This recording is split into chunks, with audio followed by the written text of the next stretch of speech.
कि अभी कल देवरिया जेल से रिहा होकर आया हूँ और इसके पीछे की वजह है आप लोगों का आशीर्वाद और साथ ही हमारी पत्नी जी का साथ। शुरू से ही हमारा बहुत साथ देती चली आई हैं और साथ ही इसमें आप लोगों का आशीर्वाद भी छिपा हुआ है, क्योंकि आप जब हमारे बारे में सोचते हैं तो आप नहीं सोच रहे हैं, वो ऊपर वाले सोच रहे हैं। तो आपकी सोच में आपका आशीर्वाद छिपा हुआ है कि अगर आप हमारे बारे में कुछ अच्छा सोच रहे हैं तो वह ऊपर वाले देख रहे हैं और वो सोच रहे हैं। हाँ, हमारे साथ जो भी ये सब किया गया, इसके पीछे की वजह कोई और नहीं, कुछ नेता हैं और डीएम महोदय का हरकत पहले भी हम देख चुके। ये समस्या हमारी नहीं है, आपकी समस्या है। हम सिर्फ एक हथियार बनना चाहते हैं आपका, और ये सब हमको आगे बढ़ने नहीं देना चाहते। लेकिन हाँ, एक बात जान लीजिए कि हम रुकने वालों में से नहीं हैं, ऐसे ही चलते रहेंगे, क्योंकि हमारे पास सबसे बड़ी ताकत है आप लोग, और जनता में सबसे बड़ी ताकत होती है। इस बात को हम साबित करेंगे एक दिन। हाँ, इसी तरह से आप लोग हमारे साथ जुड़े रहिए और हमारी भावनाओं को समझिए और सपोर्ट कीजिए। ये समझने के लिए काफ़ी है कि जो गुंडा एक्ट हमारे ऊपर लगा था, हमारे घर नोटिस आया था, जिसका वीडियो आप लोगों के बीच दिखाया था, ये कि आप लोग समझें कि ये जो भी नोटिस आया तो वह यहाँ का एसएचओ विवेकानंद और भी सिपाही आए थे। तो अगर हम जिला बदर हो गए तो हमको यहीं से उठा ले जाना चाहिए था, लेकिन वजह तो ये थी कि हम किसी तरह से चुनाव न लड़ सके। और हुआ क्या, सब कुछ ओके करा लिया था। जो भी प्रक्रिया थी, 10 प्रस्तावक की ज़रूरत थी निर्दल लड़ने के लिए, वो भी इंतजाम कर लिया था। उनका तेजी चालान नकल जो भी था निकलवा लिया था। अब हमारा नामांकन होने वाला था, उस समय ये सब किया गया, क्योंकि अगर नामांकन हो जाता तो कोई नहीं रोक पाता। खैर, बात इसकी नहीं है। हम उस वृक्ष को लगा दिए हैं और ये वृक्ष अब धीरे धीरे धीरे एक पौधा बनेगा, बहुत बड़ा पेड़ बनेगा। उस समय इसको हिला नहीं पाएगा कोई, कितना भी बड़ा तूफान आ जाए। हाँ, ये है कि आप लोग हमारी बात को आगे शेयर करते रहिए, क्योंकि यह बहुत बड़ी सच्चाई है और कल आपके साथ होगा। तो हम नहीं चाहते कि कल आपके साथ हो। हाँ, ये है कि आज ये सब किया गया तो इसमें कोई फायदा नहीं, बस एक ही फायदा था कि हम चुनाव नहीं लड़ पाएंगे तो जो भी हमारे सपोर्टर, मतदाता, जितने लोग हमको जानते थे, तो वो लोग हमको चुनने का मौका ही नहीं मिलेगा। तो हमको चुनेंगे कहाँ से? मेन वजह ये थी, मतलब चुनाव ही मेन मुद्दा था। हाँ, ये है कि बाहर निकल के आए हैं तो आप लोगों से हाथ जोड़ के गुजारिश है कि हमारे YouTube चैनल PNS आवाज़ को सब्सक्राइब कीजिए और हमसे जुड़िए और कोशिश कीजिए और लोगों को भी बताने की कि जो लोग डरते हैं, अरे भाई, जेल में इतनी जगह नहीं है कि सरकार सबको रख पाए। ये डर का बिजनेस चला रहे हैं, उस जेल का डर धरा के आपको प्रताड़ित कर रहे हैं, पैसा लेके, मार के, परेशान करके। ये सब डर है और ये डर निकाल दीजिए। मैं ये बात क्यों बोल रहा हूँ? क्योंकि हम झेलते जा रहे हैं और अपने झेल के ही ये सब सीखते जा रहे हैं। हाँ, कोशिश रहेगी कि आप लोगों को ऐसी कोई दिक्कत ना आए। हम आपके हर लड़ाई में आपके साथ रहें। हाँ, अब जो लड़ाई है तो ये सांसद पद के लिए भी चुनाव अब लड़ूंगा। अब उसकी तैयारी चालू है। आप लोग सपोर्ट करते रहिए। हाँ, कुछ सीखने को मिला है और ठोकर खा के जो सीख मिलती है वो सीख फेल नहीं होती। हाँ, ये है कि बहुत खुशनसीब हैं हम कि हमारी ऐसी पत्नी मिली हैं जो हर जगह हमारा साथ देती है और इनके साथ में आप लोगों का भी साथ जुड़ा हुआ है। हाँ, ये थोड़ा सा मायूस हैं इस बात को लेके कि फिर से हमको जेल में बंद कर दिया जाएगा, तो इसके बाद 6 महीने तक हमको जेल से रिहाई भी नहीं मिलेगी। इसलिए कुछ प्रक्रिया बता रहे हैं वकील साहब कि यहाँ जाइए और वहाँ पे एप्लीकेशन दीजिए। तो हम इन सब बातों को नहीं मानते हैं। हम बस इतना जानते हैं कि हम गलत नहीं हैं, तो हम अपनी आवाज़ उठाएंगे जब जब हमारे साथ गलत होगा। हाँ, एक काम और कि ये जो आवाज़ उठा रहे हैं इसके पीछे की वजह आप लोग हैं, इसकी ताकत आप लोग हैं। तो आप लोग कमज़ोर मत बनिए और मजबूत होइए कि कम से कम अपने शरीर पे जो कुछ भी हो रहा है ये सब सह के आपको लड़ने का, आवाज़ उठाने का एक मौका दे रहे हैं कि आप हमारे ठोकर से आप लोग सीख लीजिए। हाँ, ये इतना जान लीजिए कि अगर हमारे साथ या हमारी पत्नी जी के साथ या फिर हमारे बच्चे के साथ कुछ भी बुरा होता है या गलत होता है तो वजह आप लोग जानते हैं। और ख़ास करके हम अपने बारे में बता दें कि अगर हमारी मृत्यु यहाँ से लेकर जेल में भी अगर हो जाती है किसी भी कारण, तो इसके मुख्य आरोपी अभी समय का बता रहे हैं कि SHO विवेकानंद जी और DM S राजलिंगम। क्योंकि यह बात इसलिए बता रहे हैं क्योंकि जो गुंडा एक्ट हमारे ऊपर लगाया गया तो सुनने में आया उस जेल में कि इसका रिपोर्ट पहले SHO महोदय लगाए होंगे, उसके बाद DM उस पे अपना प्रमाण दे दिए। तो ये दोनों, क्योंकि हमें विश्वास नहीं है, क्योंकि पुलिस की गुंडागर्दी के खिलाफ आवाज़ उठा रहा हूँ, हो सकता है इसलिए हमें शक है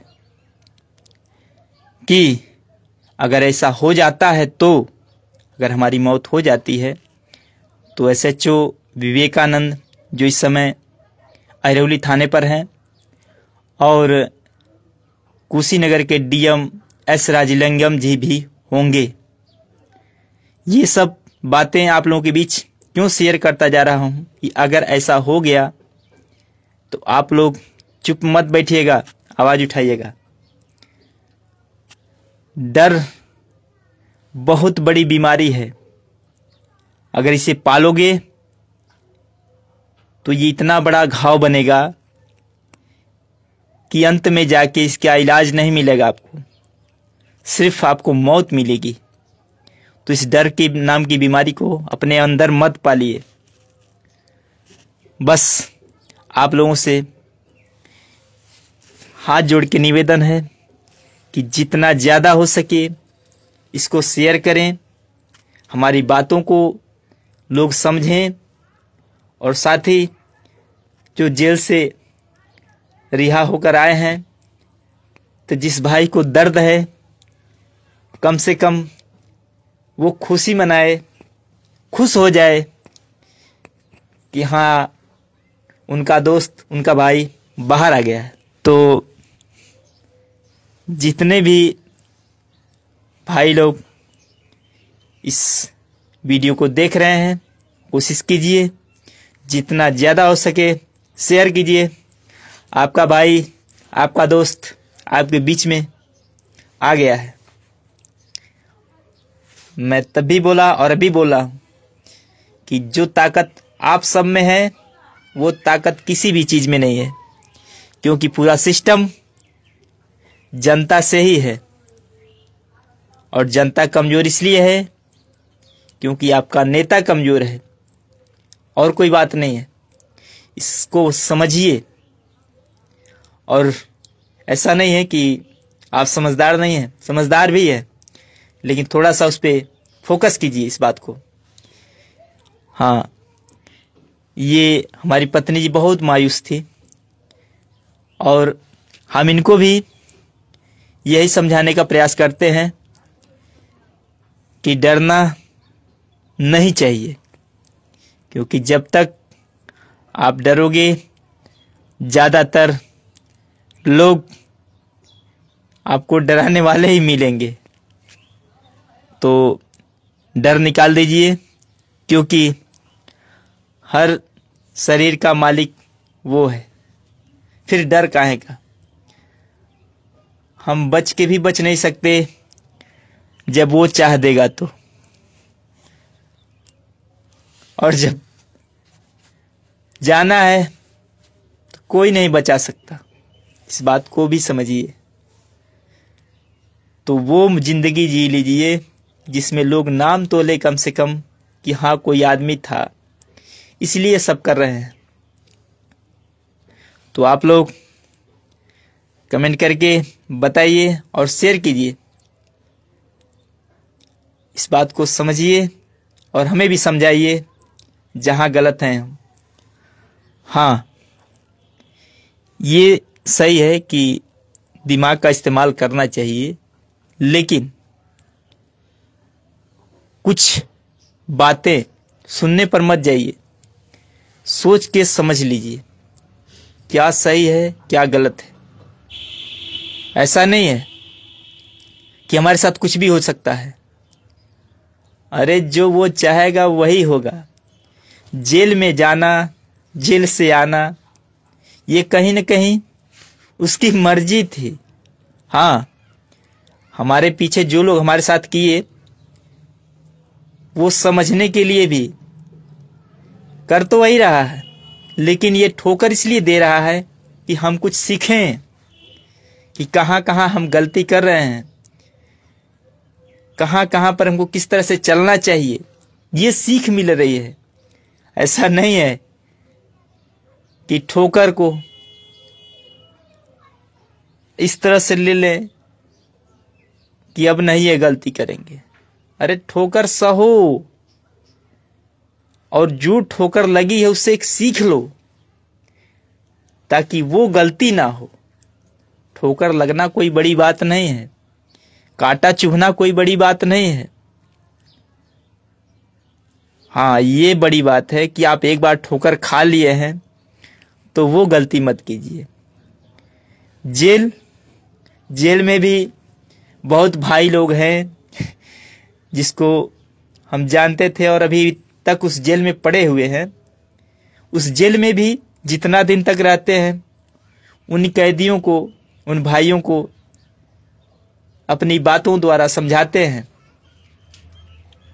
और हम अपना दुख भूल जाते हैं उस जेल में जाने के बाद, क्योंकि न जाने कितने दिनों से, कितने महीनों, कितने सालों से उसमें रह रहे हैं। तो उनका दुख देख के अपना दुख भूल जाते हैं और उनको कोशिश करते हैं ताकि वो भी अपना दुख भूले रहें। अगर हम किसी के दुख में हिस्सेदारी बन जाते हैं तो ये हमारे सौभाग्य की बात है। हाँ, आप लोग कोशिश कीजिए, इस वीडियो को शेयर कीजिए ताकि ये बात ज़्यादातर लोगों के बीच में जाए और समझे हाँ, कोई आदमी है जो पुलिस की गुंडागर्दी के खिलाफ लड़ता है और लड़ता रहेगा, कहीं भी कोई भी पुलिस वाला हो। ये लड़ाई हम सबकी लड़ाई है। हम जिस पुलिस वाले से डरते हैं वो हमारा ही सुरक्षा कर्मी है। इस बात को गौर कीजिए। अगर आपका सुरक्षा कर्मी अपनी ड्यूटी, अपनी नौकरी ईमानदारी से नहीं करेगा तो आप सुरक्षित नहीं रहेंगे। कोई बात नहीं, चुनाव नहीं लड़ा तो क्या हुआ, अगली बार कुछ बताना नहीं है हमको कैसे कैसे क्या करना है। ये चीज सीखने को मिल गई। हाँ, उस समय जहाँ पे नामांकन करना था तो जज साहब बोले कि ऐसा है कि आप चुनाव जेल से भी लड़ सकते हैं, लेकिन जेल में जो पहले मिलन हो रहा था अपने घर वालों से वो सिस्टम बंद था। तो कहीं न कहीं यही साजिश थी कि किसी तरह से इसको जेल में डाला जाए और जब मुलाकात नहीं होगी, समय समाप्त हो जाएगा तो यह चुनाव नहीं लड़ पाएगा। ये समझने के लिए आपके लिए काफ़ी है कि ये सब प्रक्रिया किया गया। लेकिन हाँ, याद रखिएगा, फिर चुनाव आ रहा है, सांसदी का भी लड़ेगा, फिर जिला पंचायत, फिर विधायक, लड़ते रहेंगे और ये लड़ाई तब तक जारी रहेगी जब तक आप लोग हमें वो ताकत नहीं दे देंगे। और विश्वास दिलाता हूं, अगर विश्वास हो तो कोई बात नहीं, लेकिन विश्वास दिलाता हूं कि आप भी क्या एहसास करेंगे कि हाँ, कोई नेता चुने हैं। आगे आपकी मर्जी। हाँ, कमेंट करके ये बताइएगा और हमारी पत्नी जी के बारे में भी कुछ सलाह दीजिएगा कि इस तरह से डरे ना, क्योंकि जब ये डरेंगी तो हम भी डर जाएंगे, क्योंकि हमारे पास में तो यही है ना। तो इसलिए कमेंट करके बताइए और इनका हौसला बढ़ाइए, क्योंकि हमें विश्वास है कि सबसे बड़ी ताकत जनता में होती है और जनता हमारे साथ है। इसमें बताने की ज़रूरत नहीं है। बस आप लोगों से इतना ही कहूँगा कि आप लोग इस वीडियो को, इस बात को जितना ज़्यादा होकर शेयर कीजिए ताकि हर वो भाई, हर वो दोस्त जान जाए कि हाँ, पेंटा नौरंग सिंह जेल से बाहर आ गया है। वो भी खुश हो जाएं और ये समझ जाएं कि उनका हथियार बाहर आ चुका है, पुलिस की गुंडागर्दी खिलाफ लड़ने वाला। और ये बात भी जान लीजिए, ये मत सोचिएगा कि केवल पुलिस की गुंडागर्दी, ये समझने के लिए आपके लिए काफ़ी है कि पुलिस की गुंडागर्दी के खिलाफ तो मैं बोल रहा हूँ, क्या और के अधिकारी कर्मचारी के खिलाफ बोल सकता हूँ नहीं, ये आप खुद गणित लगा सकते हैं। थोड़ा अपनी पत्नी जी से भी दो बात पूछते हैं। बोला हो, कुछ कहल चाहते हो? हाँ दोस्तों, मैं यही कहना चाहती हूँ कि संतोष पांडे जो जिसका ये नाम नहीं लिए हैं, संतोष पांडे हमारे साथ बहुत धोखा करने वाला है और हमें उसके मुंह से तो मैं नहीं सुनी हूँ, लेकिन सुनने में आया है। चलिए, आप लोगों ने सुना इनके जो विचार थे। मैं उससे डरती नहीं हूँ। केवल अपने पति के दिमाग से डरती हूँ। ये कह रही हैं कि उससे डरती नहीं हूँ, हमारे दिमाग से डरती है। कुल मिला जुला के सबसे बड़ी बीमारी डर ही है। खैर, इनको ये समझ नहीं है कि इतना सब कुछ होता चला आया। हाँ, हाथ है उसका, ये हम भी मानते हैं, लेकिन ये भी बात सत्य है कि उससे कुछ फर्क नहीं पड़ने वाला है, क्योंकि मैं शुरू से ही आवाज़ उठाता चला आया हूँ। जितने लोग हमारे बीच आएंगे मैं उनको भी नहीं छोड़ूंगा, चाहे कोई भी अधिकारी कर्मचारी हो। हाँ, अब ये आप लोगों के ऊपर तय है कि आप लोग क्या चाहते हैं। हमारे वीडियो को शेयर करेंगे कि नहीं करेंगे? शेयर कीजिए। हाँ, मैं यही बताया, कमेंट करके आप लोग भी बताइएगा जो इनके द्वारा आपको सुनने को मिला है। वो जो संतोष पांडे है, वो सामने तो बोलता नहीं है, आड़ में जाके लिखता है। खैर, अपने मुंह को हल्का नहीं करना चाहते, इसलिए उसको गाली भी नहीं देना चाहते। हाँ, ये है कि समय आएगा एक दिन, अभी हम कायदे से पेश आ रहे हैं, वो दिन भी आएगा जो जगह नहीं मिलेगी, लेकिन हम वो रुख अभी नहीं अपनाएंगे। देखते हैं कौन कौन अधिकारी हमारे बीच आ रहे हैं हमको परेशान करने के लिए। मैं बात बता दिया कि अगर हमारी मृत्यु यहाँ से लेके जेल तक अगर हो भी जाती है, तो पहले तो बता चुका हूँ, जो के राणा, दिग्विजय सिंह, संतोष पांडे, उसका परिवार। लेकिन अब शक के तौर पे SHO विवेकानंद जी और DM S राजलिंगम जी भी होंगे। बस अगर कोई ऐसी स्थिति आ जाए तो चुप मत बैठिएगा, इसको दौड़ाते रहिएगा, क्योंकि जब यह बात जनता जानेगी तो जनता की अदालत के आगे किसी की अदालत नहीं चलती। इसी के साथ जय हिंद दोस्तों।